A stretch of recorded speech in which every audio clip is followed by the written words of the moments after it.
Ladies and gentlemen, welcome back to Ringside Cinema. I am Money and Mike, and today we're going to be looking at the WWE post-show angles that they have been doing with Kevin Owens and Cody Rhodes.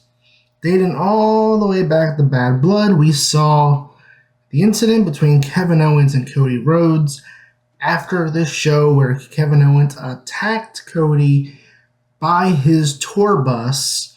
Then we saw after Saturday night's main event, Kevin Owens hit Cody Rhodes, hit Cody with a package pile driver. And I want to talk a little bit about, whether or not WWE should continue doing these post-show angles.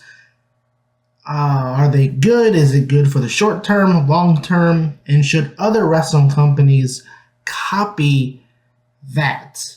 As in AEW, TNA, whatever. But before we get into all of that, I do want to say my live stream schedule is now set for the road to WrestleMania. And I've updated this graphic with that new Raw logo that was revealed earlier this week. Very, very much better than the one we got with the little box logo thing. And you can see here I will be live streaming basically once a month heading into the road to WrestleMania. And this is just the WWE portion. I will be live streaming AEW World's End on December 28th. And I will be posting this to mine social media accounts, which I will link below.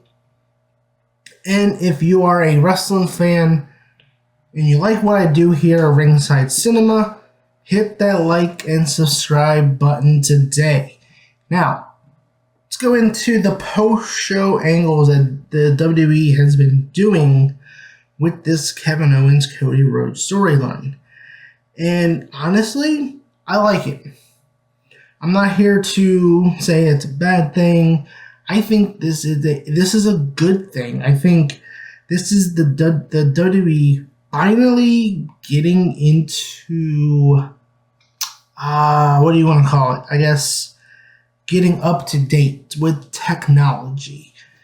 And, I'm old enough to know and remember, for those who grew up in the 90s, I just Googled a old school wrestling ticket from, I guess somebody was selling on eBay. And you can see here on the ticket, it says, no camera, no laser, no video, or no laser, no video. Yeah, we've come a long way since then. Because now you go on YouTube and you see, live reaction to this or live reaction to that. And now you see the WWE is now kind of leaning into that here. They're leaning into the social media aspect, leaning on the fans to kind of help drive the traffic. And I like it. I think it adds a whole nother layer to the storytelling of what we see on TV. And it makes you want to actually go to social media, go to Twitter, go to Facebook and see, this is what happened after the show. And usually, when you go to a Raw, you go to SmackDown, you have the dark matches after the show. Usually the top baby face, be it Cody Rhodes, Jey Uso, Sami Zayn, whoever, comes out, he fights a heel for 5 or 10 minutes, and he sends the crowd home happy with a win, and they do a post-show, like a thank you speech. And, I was at AEW Revolution this year, and I actually recorded the whole entire speech that Sting gave post-show, even though technically it started during the show, but then it finished post-show. So I have that whole speech here if you want to check that out. But yeah, you get these kind of special moments for the audience in attendance. And, when you see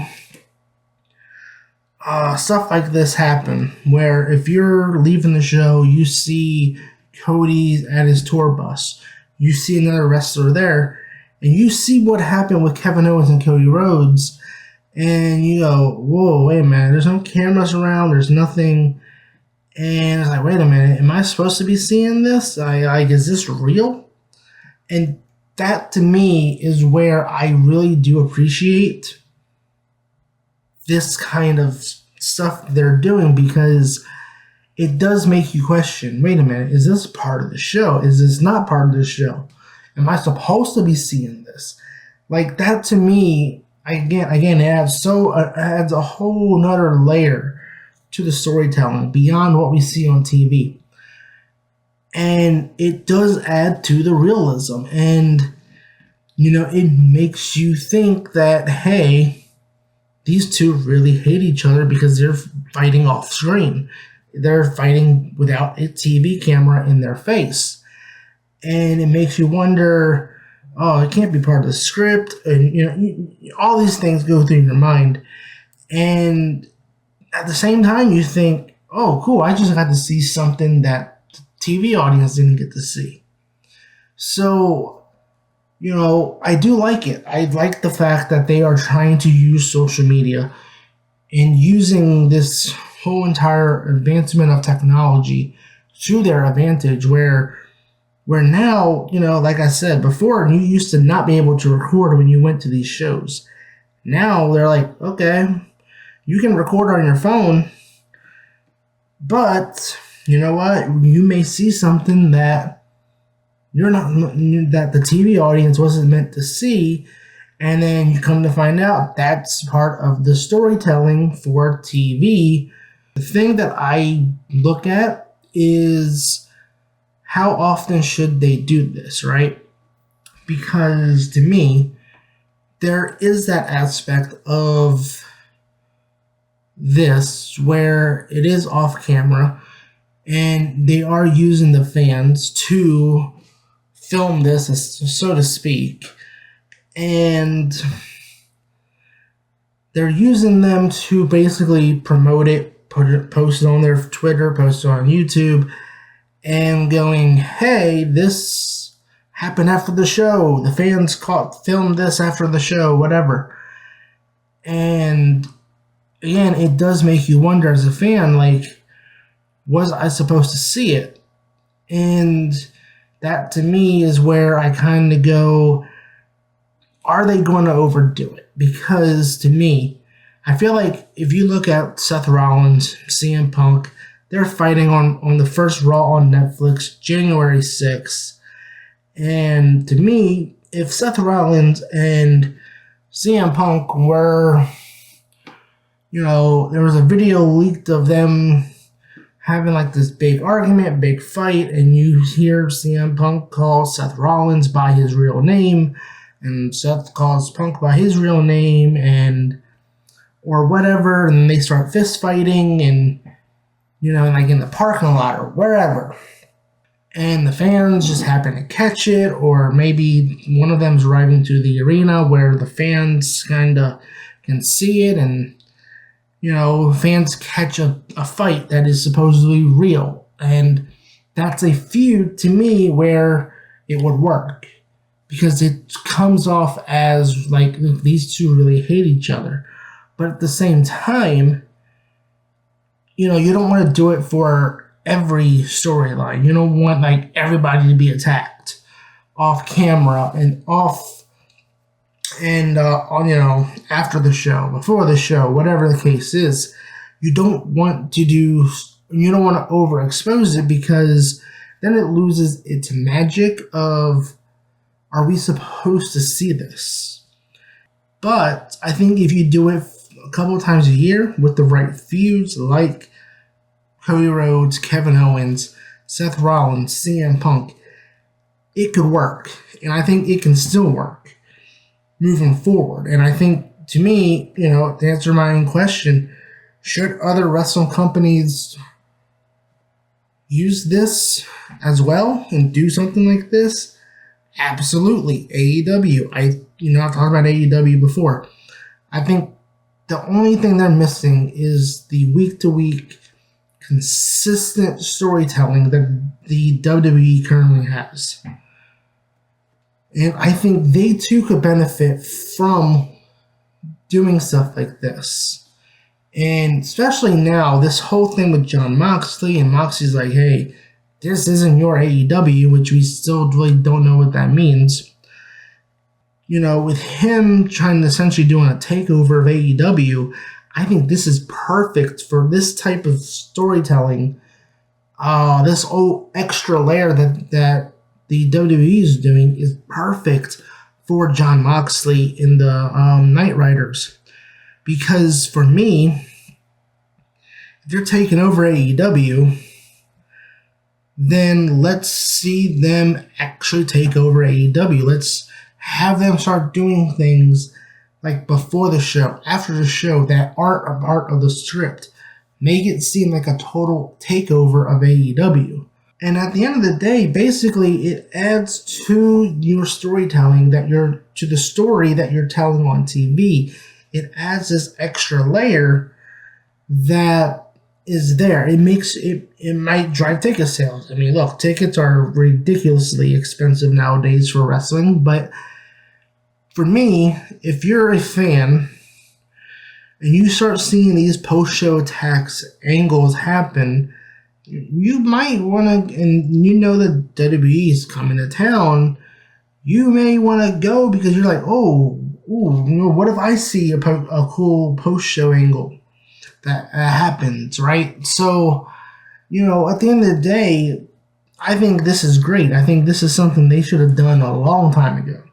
Obviously, with Vince in charge, him being so out of touch, but the fact that the WWE under Triple H is finally kind of embracing this whole social media aspect, and embracing the fact that fans are filming on their phones during the shows, and they're using this to their advantage, is such a good idea. Like, to me, I want to see more of this, but I would definitely say use it on based on the story. And at the end of the day, I think this just helps tell the story that the wrestling companies want to tell in such a different and unique perspective that I think it's going to work. Long term, short term. And I think other companies like AEW, TNA, Ring of Honor, New Japan, they would benefit from this. Because there is that realism aspect of pro wrestling where if you can nab the fans into, if you can get them into that process of thinking, I wasn't supposed to see that, or that wasn't part of the script, then they've successfully hooked you on the story. They've hooked you on wanting to tune in to find out what is going to happen, what are the repercussions of what's going to happen. We're waiting to find out, obviously, SmackDown to see if Kevin Owens will get any repercussions for what he did to Cody Rhodes, how will Triple H be involved. But yeah, comment below. Do you like the post-show angles? Do you want to see WWE do more of this? Should AEW do this? And yes, look, if AEW started doing this, I don't want to hear y'all say, oh, they're just copying WWE. I mean, look, every wrestling promotion copies each other. It's a fact of life. Yeah. So, comment below. Do you want to see wrestling take on this new layer of storytelling and do more post-show, pre-show angles? Comment below. I've been your host, Money Mike, and you've been watching Ringside Cinema. Ringside Cinema, where the battles roar. Ringside Cinema, legends at the core. Tune in, feel the rush. Wrestling meets the screen.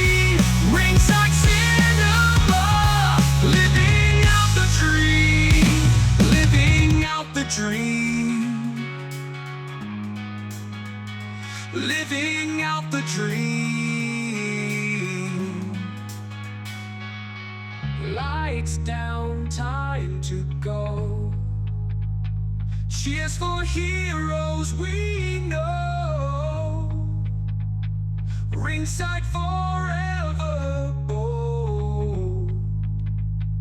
Wrestling never gets old.